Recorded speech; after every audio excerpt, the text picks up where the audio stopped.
আসসালামু আলাইকুম আপন মানুষজন অনলি কুকিং রেসিপিস চ্যানেলে সকলরে জানাই স্বাগতম। আজকে আমি আপনারা লাগি নিয়ে আইছি খুবই মজাদার একটা ডেজার্ট রেসিপি। সাবুদানা দিয়া চাইলে আপনারা ডেজার্ট কিংবা এই মিষ্টি রেসিপিটা যে কোনো সময় বাসা বাড়িতে বানাইয়া খাইতে পারেন। ঈদও কিংবা ঈদের পরেও অথবা ইফতারও এই আইটেমটা রাখতে পারেন বানানি একদম সহজ আর খাইতে তো অসাধারণ লাগে। আমার তো মনে হয় এই ডেজার্টটা বানানির পরে দেখিয়াও মন ভরে যাব খাইবার আগে। তো আমি কিলাখান বানাইছি আপনারা লাগি পুরা ভিডিওটা শেয়ার করছি।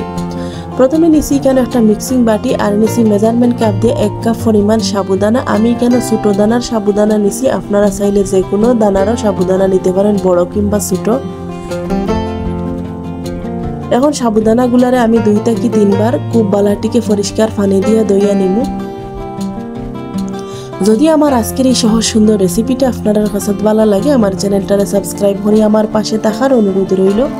আর ভিডিওটা দেখার আগে একটা লাইক দিয়ে পুরো ভিডিওটা দেখবা, আর যদি রেসিপিটা ভালো লাগে কমেন্ট করিয়া জানাইবা।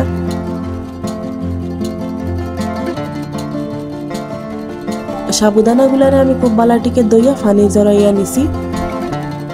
এখন এখানে দিলাইলাম যে কাপ দিয়ে আমি সাবুদানা নিছি ও কাপ দিয়ে 1 কাপ পরিমাণ ফুটন্ত গরম পানি, 1 চিমটি পরিমাণ দিলাম লবণ।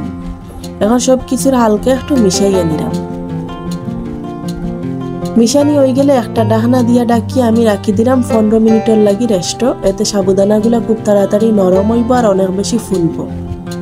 15 মিনিট পরে দেখো সাবুদানাগুলো আগে থেকে অনেক বেশি ফুলছে আর অনেকটা নরমও হয়ে গেছে। আর ইলাহান ফুটন্ত গরম পানি দিয়া রাখলে সাবুদানাগুলা খুব তাড়াতাড়ি ফুলে আর নরম হয়। দেখো আমি হাত দিয়ে একটু চাপ দিয়ে আপনারা দেখাইলাম কিলাহান একদম নরম হয়ে গেছে সাবুদানাগুলা। এখন আমি এখানে দিলাইলাম চিনি। আমি এখানে ছোট দানার চিনি নিছি কারণে চিনিটা আমি গুঁড়া করছি না। 2 টেবিল চামচ দিলাম চিনি। 1 কাপ সাবুদানার লাগি 2 টেবিল চামচ চিনি যথেষ্ট, তবে আপনারা যদি মিষ্টির পরিমাণ বেশি খাইতে চান তাহলে আরও দিতে পারেন। আর দিলাম 1 টেবিল চামচ গুঁড়া দুধ, আর দিলাম 2 টেবিল চামচ ফ্রেশ কুড়ানো নারিকেল। যদি হাতের কাছে থাকে তাইলে দিতে পারেন, আর যদি না থাকে না দিলে কোনো অসুবিধা নাই, দিলে খাইতে একটু আসলে ভালো লাগে। এখন সব কিছুরে হাত দিয়ে খুব বালাটিকে মিশাইয়া নিলাম। মিশানির পরে দেখবা আস্তে আস্তে উলাখান টাইট স্টিকি একটা ডোর মতো হয়ে যাবার। যখন হাতে নিয়ে উলাখান জমাট বাঁধবো তখন বুঝতে হইব এই মিশ্রণটা একদম রেডি। এখন হাতটা আমি পরিষ্কার করিয়া হাতের মধ্যে সামান্য তেল লাগাইয়া নিছি। আর এখন ছোট ছোট করিয়া উলাখান গোল লাড্ডুর মতো বানাইয়া নিলাম।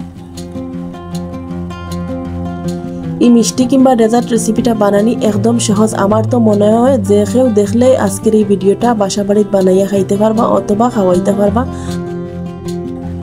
ঈদও কিংবা ঈদের পরেও অথবা ইফতারও কিংবা বিকালে অথবা যে কোনো সময় আপনারা এই ডেজার্টটা বানাইয়া ঠান্ডা ঠান্ডা ডেজার্টটা পরিবেশন করতে পারেন। দেখো আমার সবগুলা মিষ্টি বানানি হয়ে গেছে। আর এগুলা দেখতে অনেকটা লোভনীয় লাগে আর খাইতে তো অসাধারণ লাগে। এখন মিষ্টির প্লেটটা আমি এক সাইডে রাখি দিলাম। আর অন্যবাদে আমি এখানে নিছি একটা প্যানের মাঝে 1/2 লিটার লিকুইড দুধ, আর দুধটা আগে থেকে জাল করিয়া ঘন করিয়া নিছি। এখন আমি এখানে দিলাইলাম 3 টেবিল চামচ চিনি। চিনির পরিমাণটা মালাইয়ের মাঝে আপনারা যতটুকু খাইতে চান ঠিক ততটুকু দিবা। আমি 3 টেবিল চামচ দিলাম, যেহেতু আগে সাবুদানার মাঝে আমি চিনি দিছি। আর দিলাম 3টা এলাচ, মুখটা একটু ফাটাইয়া দিছি যাতে খুব সুন্দর একটা গ্রান হয় মালাইয়ের মাঝে। এখন আমি মিডিয়াম আছে মালাইটা ফুটা পর্যন্ত একটু জাল করিয়া নিমু। দেখো দুধটা মোটামুটি ফুটিয়া আইছে। এখন আমি নাড়াচাড়া করিয়া আর ঘন করিয়া নিতাম না, কারণ দুধটা আমার আগে থেকেই জাল করিয়া ঘন করা আছে। এর চেয়ে বেশি ঘন করতাম না। আর মিষ্টিগুলো এই মালাইয়ের মাঝে দেওয়ার পরে আরও বেশি দুধটা টানিয়া মিষ্টির ভিতরে ঢুকবো আর আরও বেশি ঘন হয়ে যাব মালাইটা। এখন আমি দিলাইরাম আগে থেকে বানাইয়া রাখা সাবুদানার মিষ্টি। সবগুলা মিষ্টি আমি মালাইয়ের মাঝে দিলাইরাম। সবগুলা মিষ্টি দেওয়ার পরে এখন মিডিয়াম আছে আমি ওলাহা নাড়াচাড়া করিয়া 5 মিনিট জাল করিয়া নিমু। এতে মিষ্টির ভিতরে খুব সুন্দরভাবে মালাইও ঢুকবো আর অনেক বেশি নরম তুলতুল হইব। ঘন ঘন একটু চামচ দিয়ে ওলাখান নাড়াচাড়া করিয়া আমি 5 মিনিট খুব বালাটিকে জাল করিয়া নিচ্ছি। দেখো আগে থেকে মিষ্টিগুলা কিলাখান আরো ফুলিয়া ডবল হয়ে গেছে। এখন আমি চুলা তাকি নামাইয়া গরম গরম অবস্থায় আপনারা পরিবেশন করিয়া শেয়ার করলাম। কিন্তু এই ডেজার্টটা চুলাটা কি নামাইয়া ঠান্ডা করিয়া চাইলে নর্মাল ফ্রিজে রাখিয়া আপনারা পরিবেশন করতে পারেন।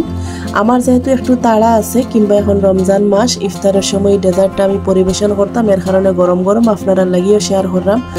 আর এই ডেজার্টটা খাইতে অনেক বেশি ভালো লাগে। আপনারা চাইলে যে কোনো সময় বাসা বাড়িতে বানাইয়া খাইতে পারেন পরিবারের সকলরে নিয়ে, অথবা ঈদের দিনও এই ডেজার্টটা বানাইয়া অতিথি আপ্যায়নে পরিবেশন করতে পারেন।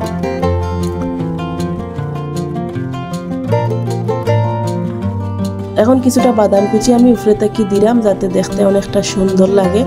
আর আমি আবারও কইলাম এই ডেজার্টটা পরিবেশনের আগে আপনারা নর্মাল ফ্রিজে রাখে তারপরে পরিবেশন করেন যেন অথবা খাইন যেন অনেক বেশি ভালো লাগে। এখন একটা চামচও আমি নিয়ে দেখাইলাম সামনে থেকে, আপনারা দেখো কিলাখান লোভনীয় লাগে মাশাআল্লাহ। আর কত সহজেও কিন্তু বানাইছি। আপনারা পুরো ভিডিওটা প্রথম থেকে শেষ পর্যন্ত যদি দেখেন তাইলে বুঝতে পারবার এগুলা অনেক বেশি নরম তুলতুলা হয়ে মুখে দিলে একদম মিলাইয়া যাইব।